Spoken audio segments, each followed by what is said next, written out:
Order. Welcome and good evening. It's July 23rd, 2012, and the regular meeting of Spring Lake Heights Borough Council is called to order. If you please have a moment of silence and a pledge of allegiance to the flag.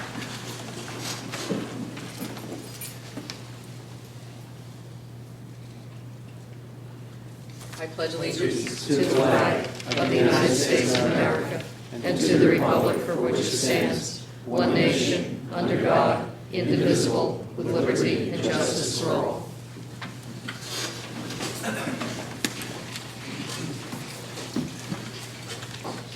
May I ask the Borough Clerk to do a roll call, please? Mrs. Cynthia? Here. Mr. Diver? Here. Mrs. King? Here. Mr. McLean? Here. Mr. Schuler? Here. Mr. Borbach? Here. Mayor Mechanico? Mr. Delaney, will you please read the statement of compliance? Pursuant to the requirements of New Jersey's Open Public Meetings Act, notice of this meeting was included in the annual meeting notice posted on the Borough website and in the municipal building and published as a legal notice in the Coast Star newspaper. Can I have a motion and a second to approve the agenda for this evening? I'll make that motion. Second. And can we clarify the motion and the second that's on the table, is that for the agenda as it was originally printed, or with the two add-ons that had been discussed during the brief break in between the executive session and the regular session, one being the presentation involving JCP&L item number 4, and the addition of resolution RO 2012-145, which is approval of the drive sober or get pulled over 2012 statewide crackdown. Yes. So just to let the record reflect that the motion and the second that's on the table includes those two items that were not previously printed on the agenda.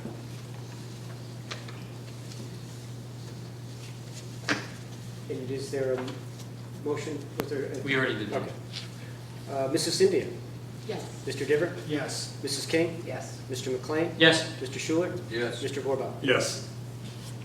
Our next item of business is presentations, and we have a representative of Jersey Central Power and Light Company here with us tonight, Pete Joner, who is been asked if he could have a couple of minutes of our time. So would you like to come up, Mr. Joner? Good evening, everyone, and thank you for allowing me to be here tonight. I'm actually here for two reasons. One, to introduce myself to everyone on the council. The reason for that is because my role and the role of other people within the organization has changed, mainly because of what occurred with Hurricane Irene and the snowstorm last October. The second reason why I'm here is because the company has made significant changes in how we communicate to our municipalities during a major event. The first thing I want to explain to you is our website, which is, and you'll see in the package information that you received, www.firstenergycorp.com. And what you want to go into is the new 24/7 Power Center. That particular document within the website allows people to not only notify us about power outages, but it also allows customers to report streetlight outages to the company. We fell way behind after those two storms with streetlight repairs, and then we put a blitz on back in January to get back up on track. And now we put a process together where we will come out after we've been notified within 3 days to change the bulb in the photo cell. And then if it's more of a problem, we have up to 10 days to change the head. But if it becomes an underground fault within an underground development, then we have up to 30 days to make those repairs, whether it's the pole, the wire, and any other equipment related to serving those lights. As far as power outages are concerned, I'm going to give you a feel as to what our plan is way ahead of time before we know storm is coming into the area. We set up with crews, we set up with what we call hazard responders. These people go out to the field and assess the damage once the damage starts. Those are normally meter readers or meter servicemen. They will call into our dispatch center, notify us of what the problem is so that we can send crews out there to make those repairs. We also have hazard protectors. If we have down wires in the area, we will send these hazard protectors out to the field, and they will sit by a down wire until we either come and send somebody out here to do what is called cut and run, which means we will actually disconnect that cable, we will loop it up by the pole and move on. because in most cases during the first initial part of the storm that hits our area, we want to get out and make it safe for everybody. We also send out a lot of press releases warning people, do not go near power lines or any line that's down on the ground, because you don't know what that line may be. It could be cable, it could be Verizon, it could be low voltage, it could be high voltage cables. So we try to warn people, do not go near those wires. We also start mutual assistance. So what I mean by that is, we will reach out to our neighboring utility companies if we believe that the damage will be severe enough to assist us with some of the restoration efforts in our service territory. We occupy 43% of the state of New Jersey. We are split by public service up by the Raritan River, so we have a north and a central region. There's 5 of us down here, meaning myself and 4 others. There's 3 representatives up north. One of those people in the central region is retiring, and we're going to put that job up north because they need the help desperately up there. So there'll be 4 and 4 in each region. But I am your contact for the company. I am available 24/7, no matter what the issue may be. Now, during a major event, I would be housed in our dispatch center in Red Bank. During Hurricane Irene and the snowstorm, they actually sent me up to Morristown for both those storms. Why they did that is, I don't know. But during the snowstorm, the damage was more severe up in the Morristown area than it was down here. We had everybody back in within 3 days in the central region, but we didn't get everybody back in for another 10 days up in the northern region because of the severity of the damage. But I am your contact. You have my business card. You can reach out to me anytime, no matter what the issue may be. It doesn't have to be just a power outage. It doesn't have to be just a streetlight outage. If you have somebody building a house, or somebody that's demolishing a house, and you're not getting a response from Jason P&L, you call me, and I will get you those answers. Okay, does anybody have any questions? Now, I will be attending your meeting periodically from time to time, just so you get to know who I am, so that you can put a face with a name, and then if you need me, you can call me on my cell phone, you can call me on my office phone, leave messages, I will get back to you. Okay? Please read the information in there. The most important thing in there is that toll-free number of 1-888 lights. That is the number that our customers should be calling in on when they have a power outage. That is an electronic number, as long as they have their name that appears on their electric bill, their address, cell phone number if it's on the bill, their home phone, we will be able to create an alert.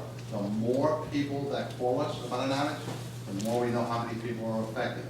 The reason why I say that is because we start with our largest outages, which are normally transmission outages, that could affect 40 or 50,000 people, down to our distribution outages. And the last customer that gets restored is the one whose service wire was pulled off the side of their house because of the tree limb coming down on our wire or their house.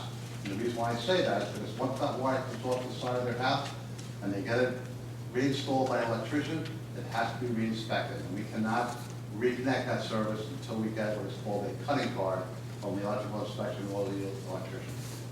Okay? You happen to have an extra one of those packets? For some reason, I didn't get one. Thank you. There's a lot of information there. I've also put tips in there about generation, private generation, just because you know a lot of people are putting it in. I also put in a press release that we put out back in April that talks about that new 24/7 power center. So if you get a chance, go to the website, review it. I think you'll see some interesting things in there. Okay? Thank you. Thank you very much. Okay, next on our agenda is public hearings, of which we do not have any this evening. I'd like a motion to open the voice of the public. We'll make that motion. I'll second. Does anybody have anything they wish to discuss regarding items that are listed on the agenda? We have to. Maybe before you invite, you had a motion in a second, but you didn't have a vote on it, so. Oh, I'm sorry. That's for all in favor. Jay? Mrs. Cynthia? Yes. Mr. Diver? Yes. Mrs. King? Yes. Mr. McLean? Mr. Schuler? Yes. Mr. Borba? Yes. Do we have anyone? Come up to the microphone, please. State your name and address. I'm in Marasco, 917 Shenandoah Drive. Good evening. I'm here before you tonight to ask your approval to place a box in Borough Hall until September 4th for the purpose of collecting new or good condition toys and books for children. I am collecting these toys and books for children in the pediatric unit at Jersey Shore Hospital as part of my National Honor Society project for the Beta Omega chapter at Annisquam High School. I will be a senior this fall and need to complete this community and leadership portion of the project to be accepted into the National Honor Society at MHS. Your cooperation will go a long way in helping me achieve that goal. That's a very nice project. It is a nice project, very nice. Do we have to do a resolution? We've included the approval for this on the consent resolution, Okay, very good. anticipating that it would be approved. Nice to meet you, Amanda. Thank you, you too. Great project. Thank you. My neighbor. Does anybody else want to come forward? Make Okay. a motion to close the first voice of the public. I'll second it. Everybody in favor? Aye. Okay. Now we have discussion items. The item here is the proposed trailer storage ordinance.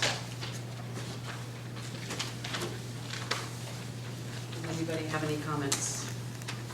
I think we brought Mr. May here tonight to explain why we needed this, so he seems to be here. Go ahead, Joe. Good evening, Mayor and Council. The reason we do need this, our ordinance currently regulates trailers, campers, motorhomes, car trailers, but not storage trailers. And I received complaints from the zoning officer for these storage trailers in front yards, and speaking with our borough attorney, I cannot regulate them because our ordinance is not regulated. Louder. We can't hear. Can't hear you. Can't hear a word out here. I'll start over. We received complaints from residents regarding storage trailers. Our ordinance does not regulate these trailers. We regulate boats, campers, those sorts of things. We do not regulate these portable storage trailers. So I spoke with the borough attorney. He said we have to pass an ordinance which regulates these portable home storage units, or these also known as pods in the commercial sector. So that's a proposal to regulate these so they're not there in perpetuity. And Council President, if I may just jump in at this time. Mr. May, it's my understanding that the proposed ordinance that was brought to the Borough Council and was discussed for the first time at the last meeting was one that was referred to the council from the planning board, so it was actually drafted at the planning board level. Yes.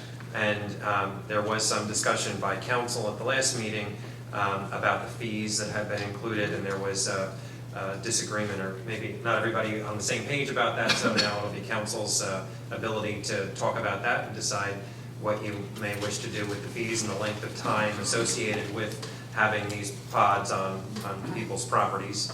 And one other item, and then I'll turn it over to council for your discussion, is that Councilman McLean had raised an issue with regard to item number 7 as contained within the ordinance that basically says, upon reasonable notice to the applicant, the Borough of Spring Lake Heights may inspect the contents of any portable home storage unit at any reasonable time to ensure that prohibited items are not stored within the unit. We have the prohibited items referenced in the section immediately prior to that, section 6. And upon further review of that, I confirmed that Councilman McLean's his concerns were well-founded, and it is something that could potentially be violative of the Fourth Amendment, and I would recommend that you just pull item number 7 from the ordinance. The law is the law with regard to inspection and search and seizure. You don't have to have that in your ordinance. If you just leave item number 6 that references those items that are considered to be prohibited, then in accordance with the law, we, if need be, can obtain a search warrant and or the consent of the owner of the property and perform whatever inspection is necessary.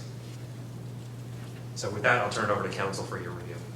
One thing that I would like to have you address, Joe, is I understand that there is a misconception going around town that these pods are also going to cause people to have to remove their sheds. I don't know how people have gotten Absolutely into not. this. So I'd like you to just speak to the Yeah. fact that this only pertains to This the only pods. pertains to these portable storage units that are located in driveway areas now, which aren't regulated.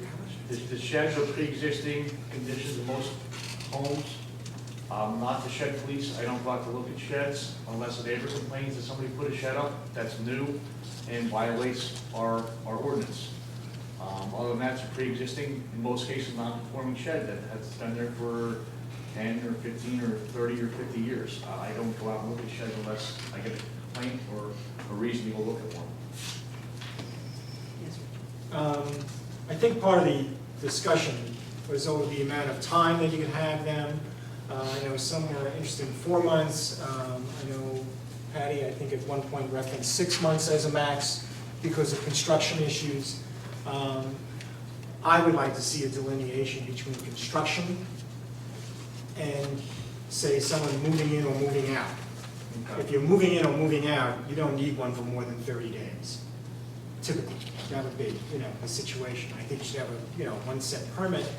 But I think in terms of construction, I think a better way to address the fees that would not be so onerous, and I know Jim and I talked about this, and Jim came up with a great suggestion in that you could have a $50 fee to have the pod placed on the property, but also be required to put down a $150 deposit.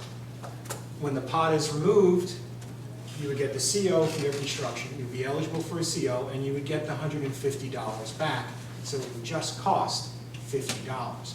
But at least there's an incentive to have this removed, because we don't want to see these things popping up everywhere and then becoming permanent fixtures. There definitely has to be a time limit. And instead of having an onerous fee structure, we could have a simple fee structure where it's just $50 for the permit, $150 deposit. When you remove it, you get the $150 back.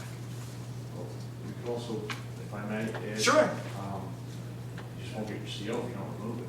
Well, that's what I'm saying also. If you don't Yeah. remove it, you don't get the We CO. don't have to If get you're- more money. right. Because I don't know if we want to have to start keeping Well, escrow. I guess we'll address that at the planning board. You'll know Yes, about it. yes. Yeah.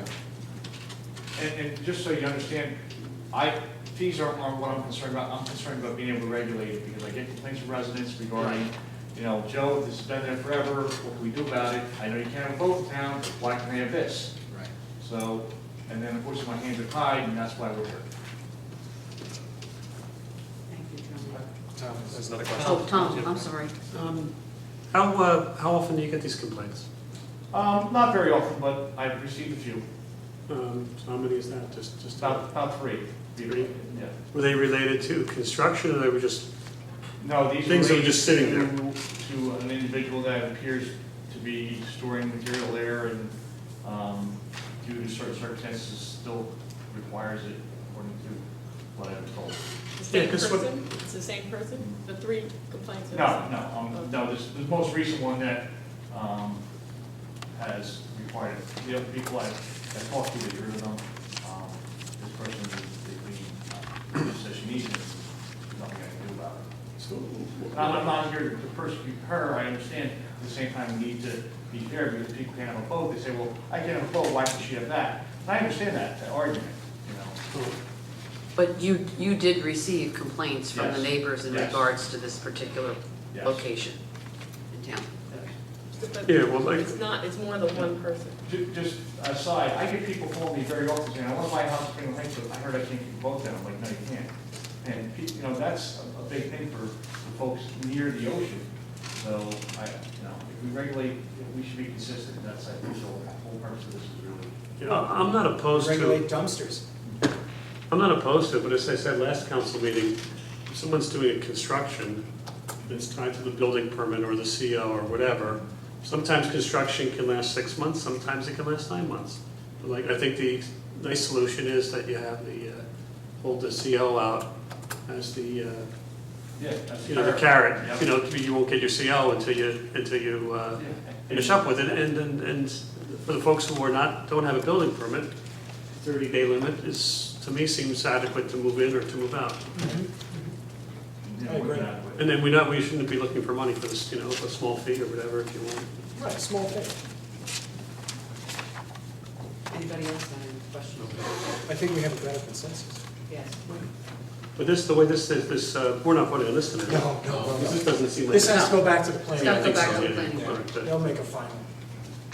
Well, in terms of the procedure, the council can request that Mr. Delaney and I revise this ordinance and bring it back to you for further consideration at the next meeting, or you can refer it back to the planning board. Ultimately, it has to go back to the planning board under the municipal land use law because it's a development regulation and they have to sign off on what you're proposing. I would refer it back.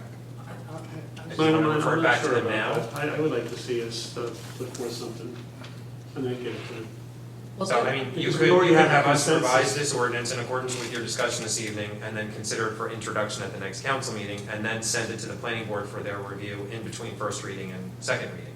Alternatively, if you didn't want to introduce it and then send it to the newspaper for publishing, and wanted to get the planning board's comments on it first, you could do it that way. I would recommend getting the planning board comment first. If we get the planning Before board we comment, and we can introduce- vote on it then. So, when is the We'll next be able planning to- board meeting? Fred. Wednesday.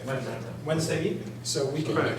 so you'd have something for the next meeting. So we'll be able to vote on the final version of it after the planning board is reviewed it?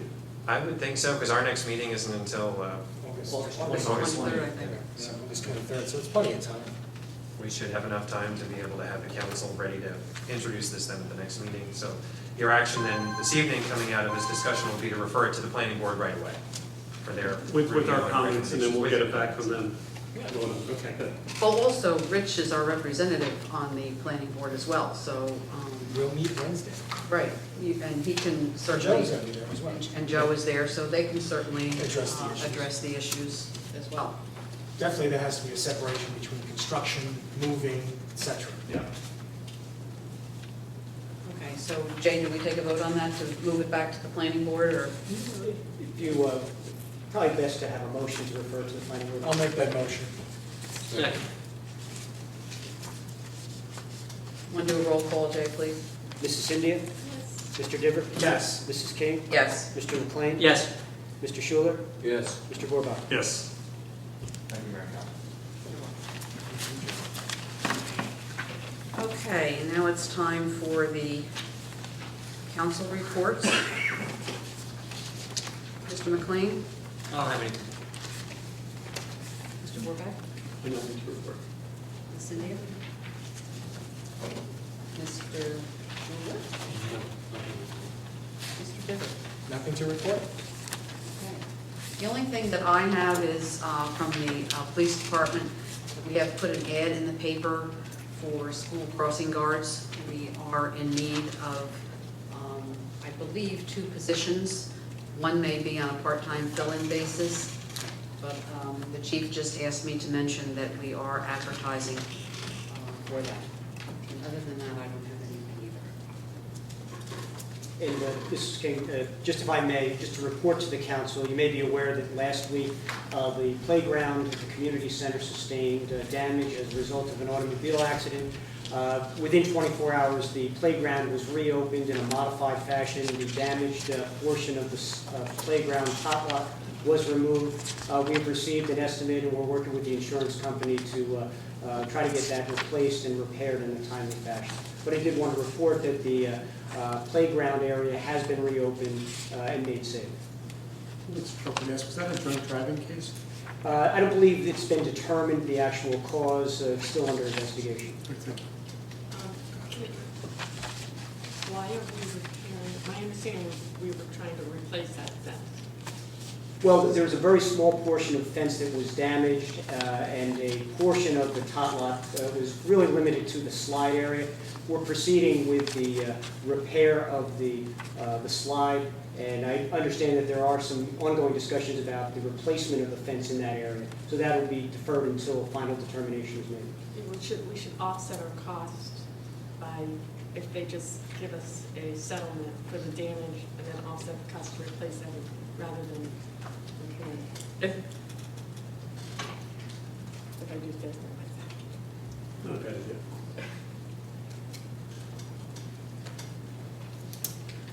Okay, is that all, Jay? Yes. Okay. Our next item of business is reports. In our packets here, we do have a municipal court report for June 2012, and we have a police department report for June 2012. Does anyone have any comments on same? Okay. New business. We We don't have any ordinances, but we do have some resolutions. And the first is the financial resolutions. I'd like a motion to move the bills to the Finance Committee. I'll make that motion. I'll second it. Mrs. Cynthia? Yes? Mr. Diver? Yes. Mrs. King? Yes. Mr. McLean? Yes. Mr. Schuler? Yes. Mr. Horvath? Yes. Okay. The next item is the resolution approving the bill list. Can I have a motion and a second, please? I'll make that motion. Second. Jay? Mrs. Cynthia? Yes? Mr. Diver? Yes. Mrs. King? Yes. Mr. McLean? Yes. Mr. Schuler? Yes. Mr. Horvath? Yes. Okay. The consent agenda, Resolution 2012-144. This includes a raffle license 35-2012 for the Rotary Club of Spring Lake Brielle, a raffle license number 36-2012 for the Women's Club of Spring Lake, the alcoholic beverage control social affair permit for October the 17th for the Ocean Housing Alliance Incorporated, and also, as Amanda Marasco presented tonight, the request for the toy collection box at the municipal office from July the 25th through September the 1st to benefit pediatric unit at Jersey Shore Medical Center. Make the motion. I'll second it. Okay. Jay? Mrs. Cynthia? Yes? Mr. Diver? Yes. Mrs. King? Yes. Mr. McLean? Yes. Mr. Schuler? Yes. Mr. Horvath? Yes. Okay, now the next item on the agenda is the second voice of the public, which is open to any item. Resolution? Oh, I'm sorry, yes. Jarvis resolution? Thank you, Gary. Resolution of the Borough Council supporting the Drive Sober and Get Pulled Over 2012 statewide crackdown. I'll make that motion. I'll second it. Okay. Mrs. Cynthia? Yes. Mr. Diver? Yes. Mrs. King? Yes. Mr. McLean? Yes. Mr. Schuler? Yes. Mr. Horvath? Yes. Okay, now we'll go to the second voice of the public. I have a motion.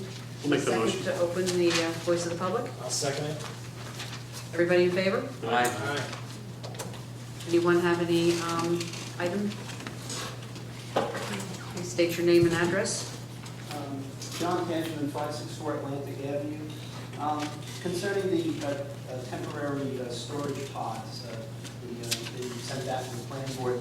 I was looking on the internet about other towns that have similar ordinances, and I found one from a place called Sunny Isle Beach, Florida, and they have an interesting paragraph in here, and something we should consider. In the event of a tropical storm warning or hurricane watch issued by the National Weather Service, the applicant or supplier should immediately remove or cause them to remove the temporary storage unit after a warning or watch has been issued, in order to protect the health, safety, and welfare of the citizens and the property located within the city. In such an event, the city manager may, by providing at least 24 hours notice, issue a warning of the applicant to remove the temporary storage unit. So that might be something you might want to consider. The gentleman was here from PS, JCP&L, talking about hurricanes, and these things are not, Mr. Mayor, they're not attached to the ground or anything.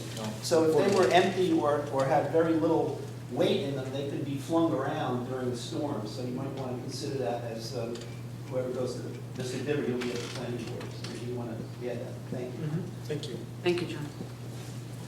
Anyone else wish to have any comment? Make the Okay. motion to close the second voice of the public. Have a second? I'll second that. Everyone in favor? Aye. Okay. Do I have a motion to adjourn? I'll make that motion. I'll second it. Everyone in favor? Aye. Aye.